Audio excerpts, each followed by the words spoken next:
Les amis, il existe deux dimensions, la dimension de la semaine et la dimension du Shabbat. La dimension des 6 jours de la semaine relève du concept d'Esav. C'est un système articulé autour du corps, du fini, du physique, de la production et de la rentabilité. En d'autres termes, c'est la loi du plus fort. On pourrait exprimer ce système à l'aide d'une pyramide. Les petites gens sont nombreuses, mais les élites peu nombreuses. Plus une personne souhaiterait s'élever, plus elle peinera à la tâche car elle sera éliminée par le système.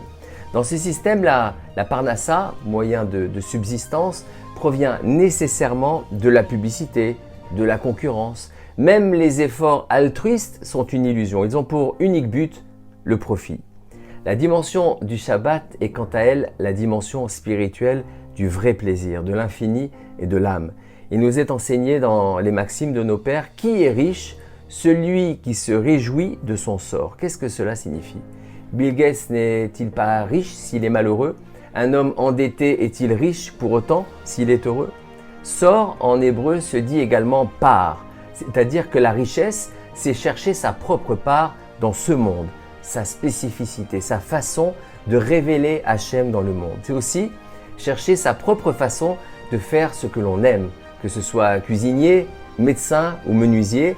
Un médecin, ce n'est pas quelqu'un qui a fait des études de médecine, c'est une personne qui est faite pour être médecin et qui va faire des études de médecine pour devenir ce qu'il est déjà à la base et en potentiel. Pourquoi exercer une activité professionnelle plaisante mène-t-il à la parnassa? Parce qu'en faisant ce qu'on aime, on est à sa place. On est en connexion avec son âme et donc avec la dimension du Shabbat. Or, Shabbat, c'est la source des bénédictions et du plaisir. Il est dit qu'Hachem nourrit toutes les créatures depuis les animaux à cornes jusqu'aux œufs d'époux. Les œufs d'époux, ce sont les personnes qui ne se sont pas encore trouvées, qui sont encore en potentiel. Dans cette approche, articulée autour de l'âme et de l'infini, il n'y a pas besoin de concurrence, de publicité ou de loi du plus fort. De même qu'il y a une place pour chaque âme, il y a de la place pour chacun ici-bas sur terre.